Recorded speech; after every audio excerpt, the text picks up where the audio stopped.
Today on your 5 News at 5, overnight storms knock out electricity across Logan County. And as dangerous heat hits the area, the community may be without power for a few days. And as we flirt with triple digits today, hundreds of people in Logan County without power after those storms last night. Thanks for joining us for your 5 News at 5. I'm Darren Bobb. And I'm Joe Ellison. 5 News reporter Catherine Gilker is live in Paris, where crews are working hard to get the lights back on. Catherine.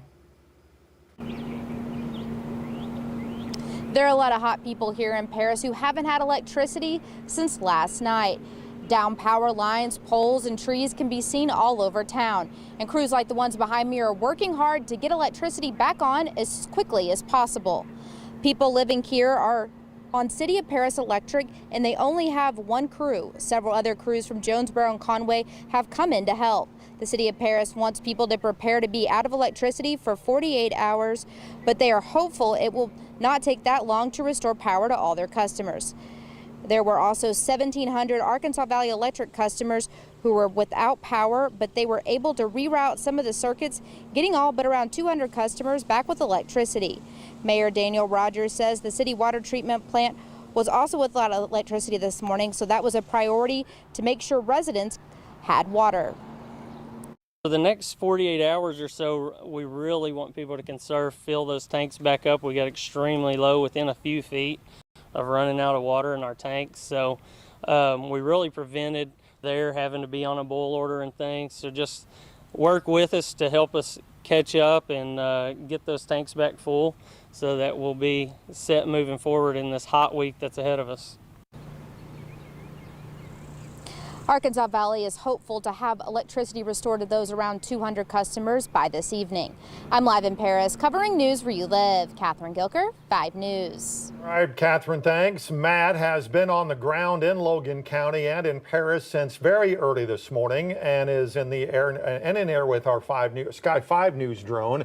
Matt, we do know about the storm. What caused all this damage? Yeah, that storm came in right around 11:35 here to the north side of Paris. It brought some wind to Ozark. In fact, when you come from Ozark south to Paris, you're going to see some sporadic damage, but it just gets more intense as you come into the city of Paris. We had about a 16-mile swath of winds between 70 to 80 plus miles per hour. We have some straight line wind damage, and you can see it behind us too. We're on Chisholm, just a couple blocks north of downtown Paris.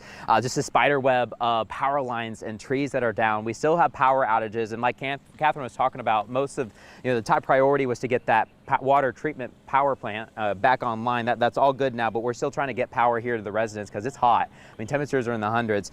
But I want to show you some exclusive video coming in from Sky 5.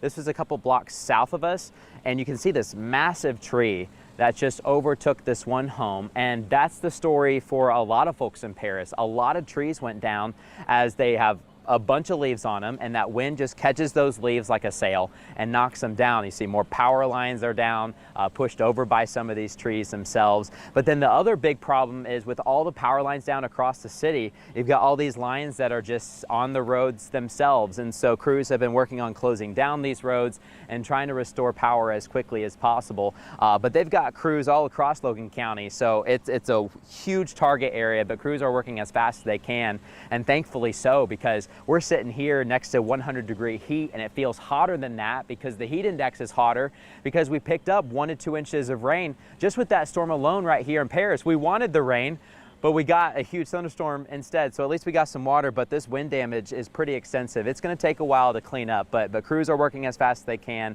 and a lot of homeowners are just trying to brace the heat because it is hot. In fact, speaking of that heat, we've got meteorologist Stephen Elmore. He's got the weather under control. Stephen, what are the temperatures standing at right now, and where could we go the rest of this week? Yeah, it's hot out there as we're seeing those heat index values still above 100 degrees. But we've talked about it this afternoon about those water restrictions, Paris, because of that storm from last night. And then we have 4 others right now over in Fayetteville. Cedarville came in today. Mansfield, Sugarloaf, and Hackett, and Poto was also involved in those water restrictions for today as we continue to suffer through these drought-like conditions, and temperatures are only going to get warmer throughout the rest of the week. So taking a look at that rain from last night. Again, Matt said it, we got about 1 to 2 inches of rain. That just resulted with a lot of humidity for today due to all the sunshine that we've gotten the day after some heavy rainfall. That's leading into another heat advisory for both the River Valley and Northwest Arkansas for today. Looking ahead already at tomorrow, we have that excessive heat warning for the River Valley, eastern Oklahoma. Northwest Arkansas has been left in that heat advisory. So tomorrow we're looking at potentially the warmest day of the week, and in Northwest Arkansas we could see anywhere from around 105. The River Valley, we're going to see temperatures closing in on 110 degrees heading into tomorrow. All right, thanks so much, Stephen. Well, as people in Paris try to stay cool without power, many are also having to clean up damage left behind by the storm. 5 News reporter Ian Taylor continues our live team coverage. Ian, quite a mess left behind.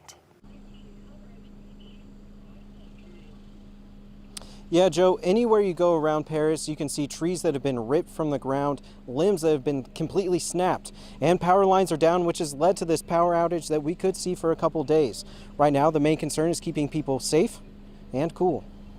There's so many people without electricity, and then with this record-breaking heat, it was just natural for us to open our facilities up and let people come. On his first day back on the job, Paris School District Superintendent Jim Lloyd jumped into action, trying to help storm victims.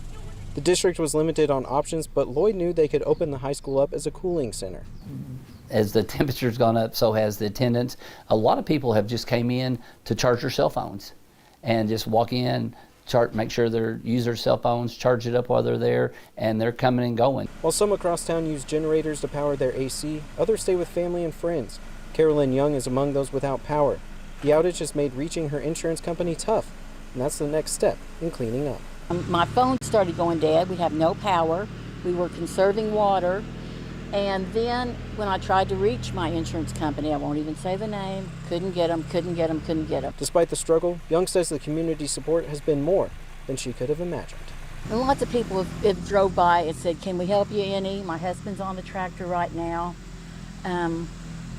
Just family and friends. We've had a lot of lookers up and down the road. That we'll get it done, won't we, Karen?